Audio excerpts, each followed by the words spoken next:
Hey, what's up, YouTube? Today, I am out here in my shed and I'm working on an engine.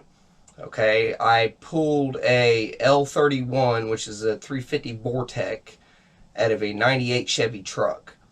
Okay, and I have a 92 K2500 with a TBI engine. I've put headers, I've put long tube headers, I've put an air gap style YN intake, and a Holly 600 double pumper on the engine already. Well, it has no camshaft, and otherwise it's stock. I mean, it runs pretty good, but it needs a little more power. So a really popular thing to do is to put vortec heads onto that TBI engine. Instead of doing that, I pulled an actual vortec engine out of the junkyard for around $430 or $440, somewhere around that area. Sent it off to the machine shop and got it decked, which is taking 20 thousandths of an inch off of the head gasket surface. That raises the compression and it gives you better quench, which is piston to head clearance. I'm running a 39 thousandths head gasket. I should have around 4 thousandths piston to deck clearance. So my piston should sit 4 thousandths down in the hole. So I should have around 43 thousandths quench, which is a pretty good zone.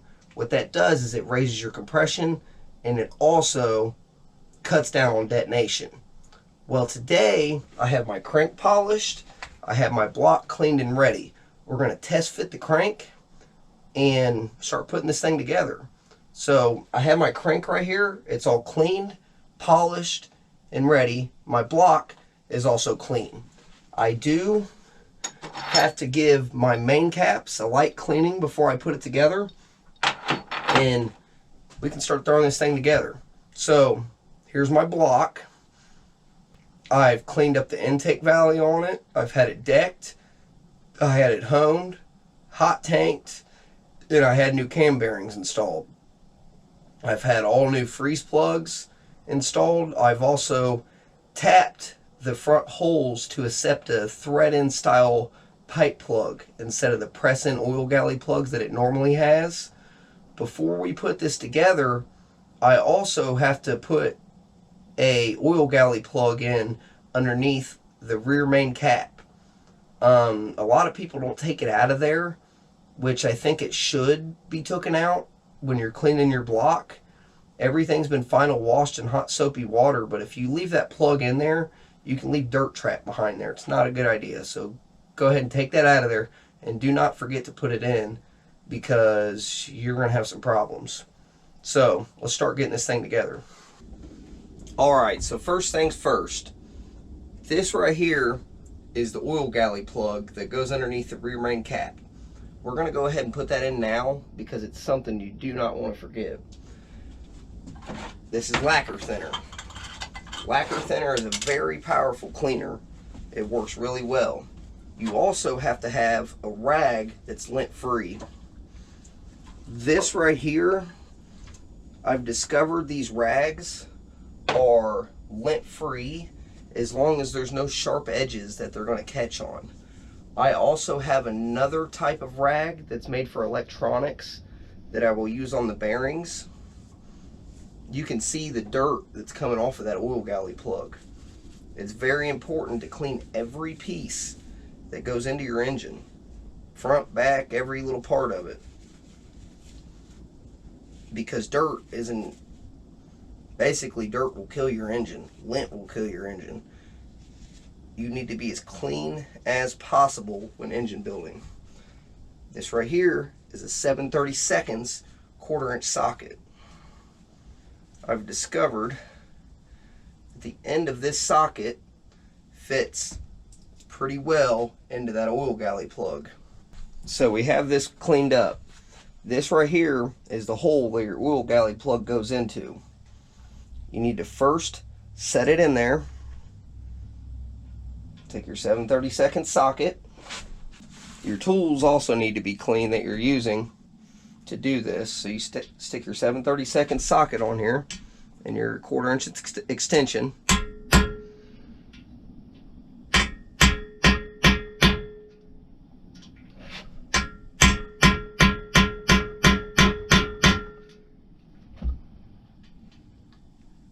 kind of a pain to do, but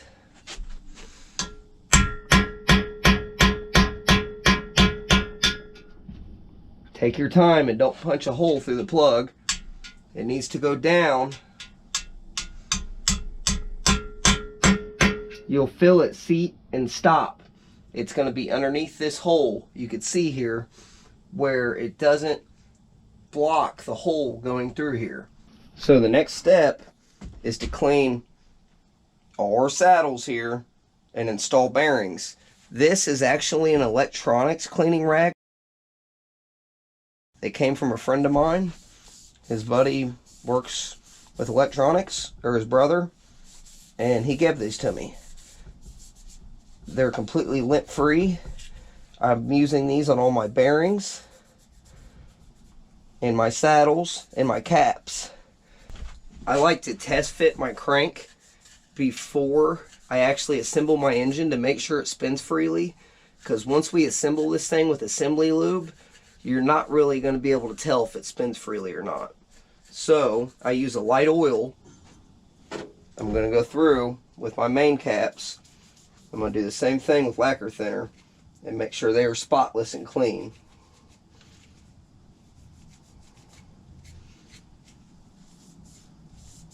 Alright, so what I'm doing here is I'm checking my piston ring end gap. Kind of have like a stock replacement ring, but you still want to check the end gap just to make sure it's above the minimum, which these all should be. You need to check your rings. They will either have a dot or some kind of marking when they go up. These don't on the top ring. They're the same either way. If you're not sure, check with your manufacturer, read the instructions, and so on. So these are going to go on number 3 piston. I need to check them in my number 3 cylinder. They need to be checked in the cylinder for the piston they're going on. This is number 3 cylinder. This is my top ring. You need to do this with your top ring and your second ring. So you put it in there just a little bit. I already have the piston with my oil control ring all put on there. Stick your piston in there till the oil control ring stops it. Now you know that that piston ring is sitting square in your bore. And you take your feeler gauges. Okay, so this needs to have a minimum, it needs to have about 16 to 18 thousandths, which it should have way over that. I'm going to go ahead and check it with a 20 first, just to start off. It went in there fairly easy. So now we're going to move up. We'll move up to a 22. 22 doesn't go in. And on some engines, especially if it's a turbo or nitrous engine, this is a lot more important than a naturally aspirated street engine, even a high compression like race engine. So look, the 21 goes in there and it still moves around a little bit. I think it might have had a little burr or piece of dirt holding the 22 up. 22 goes in, it's pretty snug. So that's about 22 thousandths. I don't have a rod vise, I just stick them in this vise. I wrap the jaws of my vise in a lot of tape.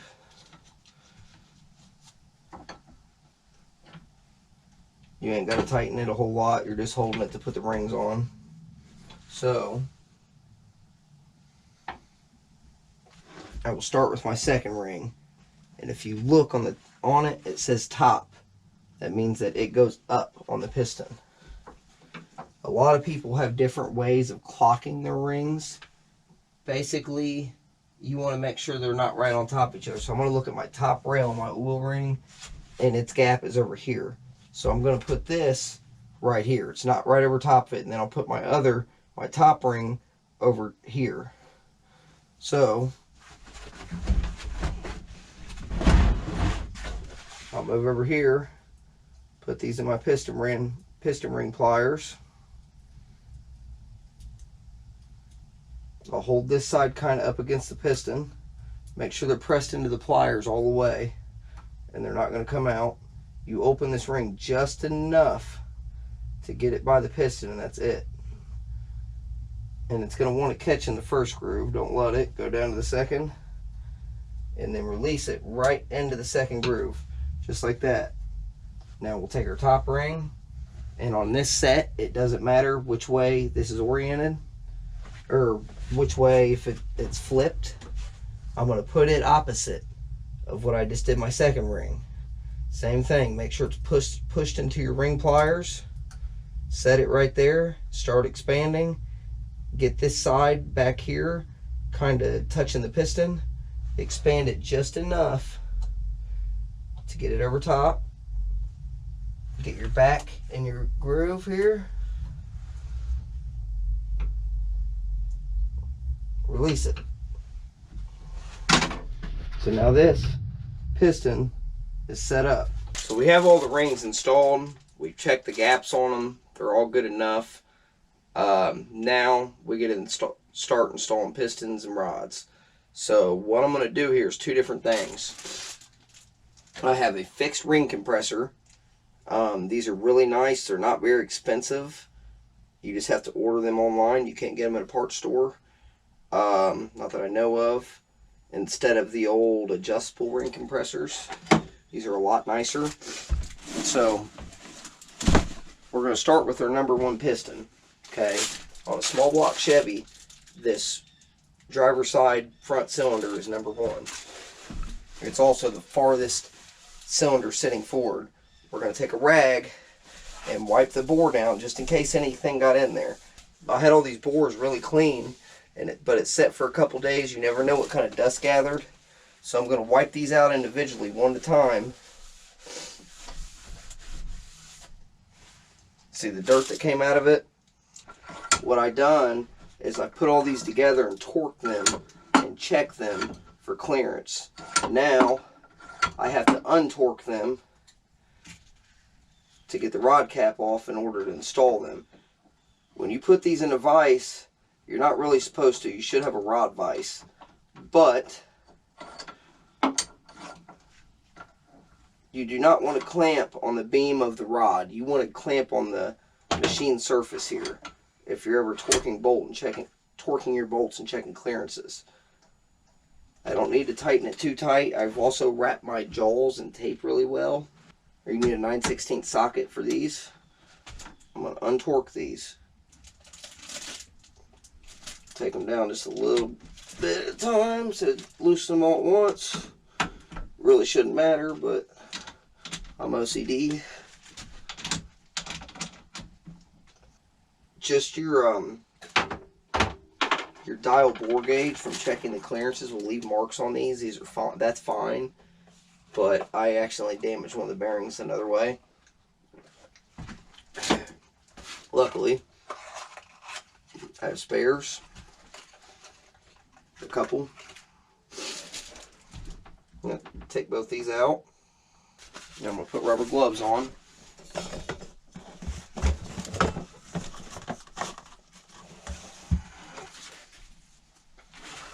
You shouldn't be touching these bearings with your hands. I have two of these lint-free electronics rags. I'm going to take one and put a little bit of lacquer thinner on it.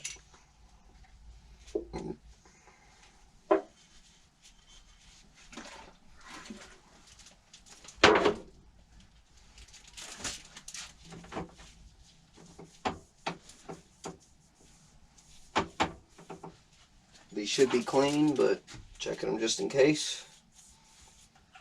Have one of our new bearings.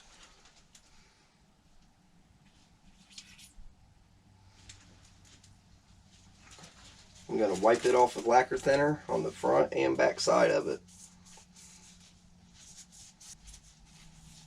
Even though these are new, you should always clean them no matter what.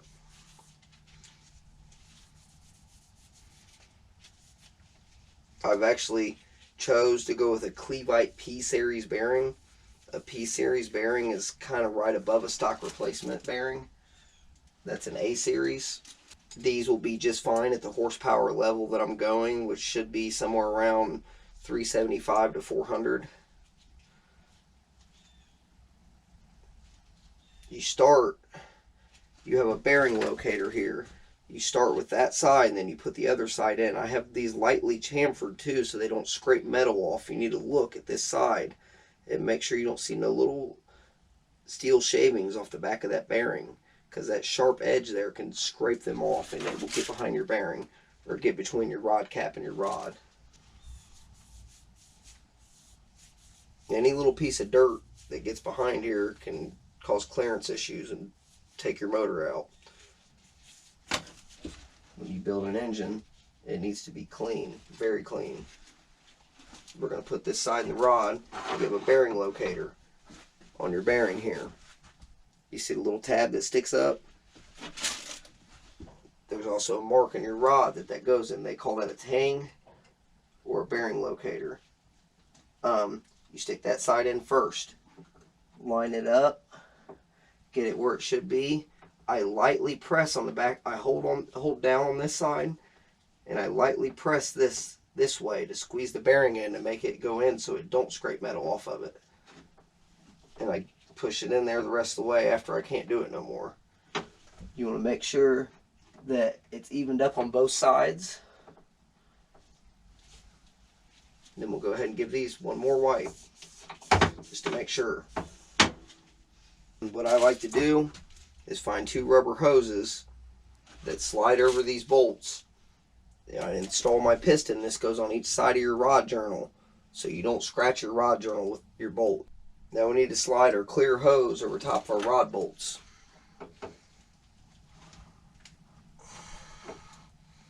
We're going to put assembly lube on our pin, on our wrist pin, and we're going to get that worked around in there.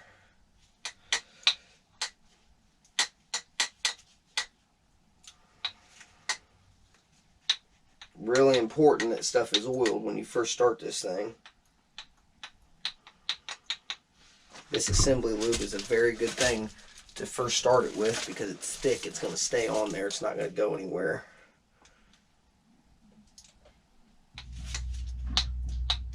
You'll be able to feel your pin almost slow down because it's got that stuff on there. Now we'll hit our rings.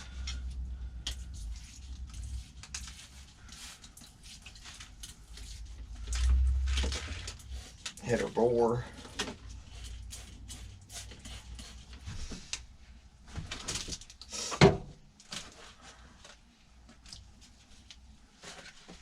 Get our ring compressor. Use the biggest open end. Stick it down over your piston. Now we're going to slowly work this around. Press your rings in. It's really easy to do. Get this slid down in here a little ways. We don't want to go past our rings. We just want a little good amount of the skirt showing. This dot goes towards the front of the engine. This little marking right here on a small block Chevy.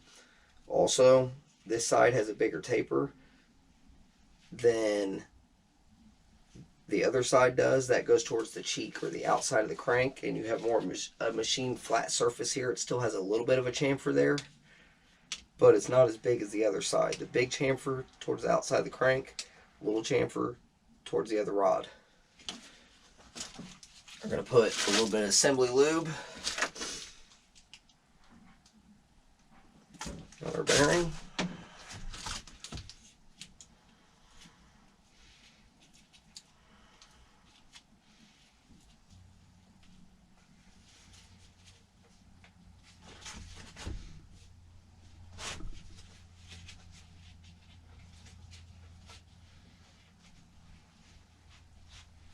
We're being careful not to let our rod bang around and the cylinder won't hit.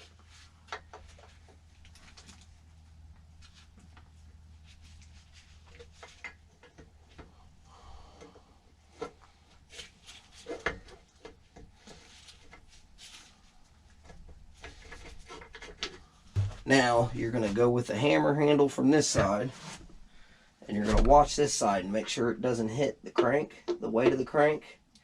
Needs spun just a little bit, about right there, nice and straight.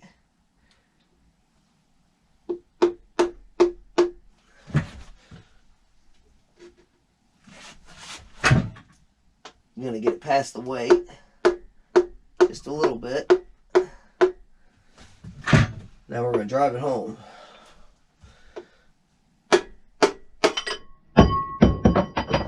Piston's in. Now we're going to drive it down towards the rod.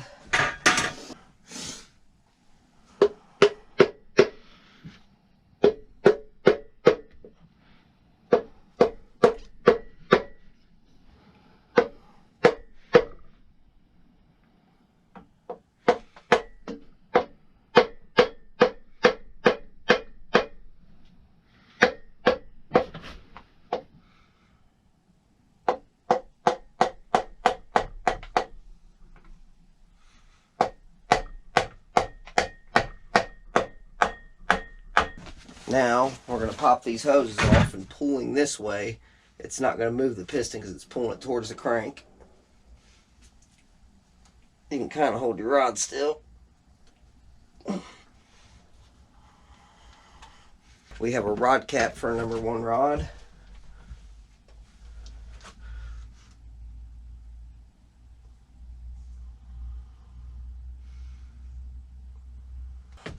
Now, same thing with your rod. The bigger chamfer is going to go towards the cheek of the crank. The smaller chamfer is going to go towards the other rod.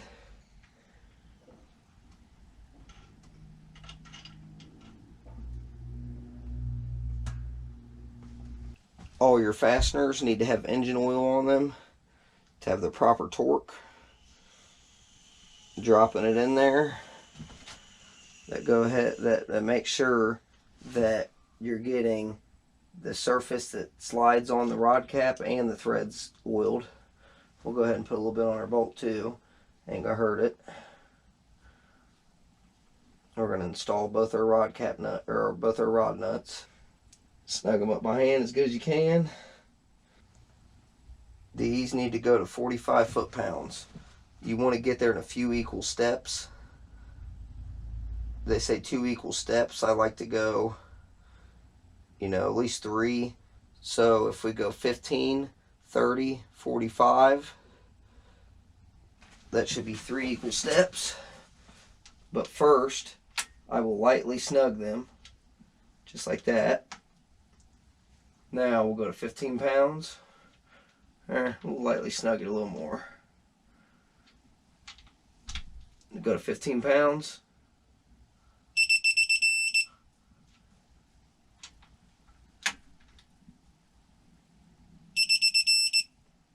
Now we'll go to 30.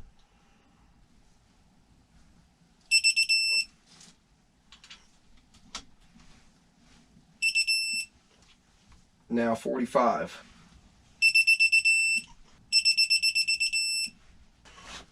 We're going to see how this turns over.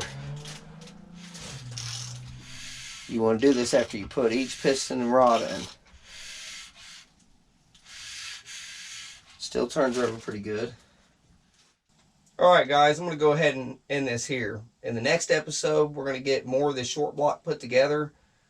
Appreciate you guys watching. Please like and subscribe. It really helps me out. I just bought another project. It's pretty cool. I ain't got much money in it. Not really sure what direction I'm going to go with it, but I'm going to reveal it here soon. Anyways, I appreciate you guys watching. Have a good one.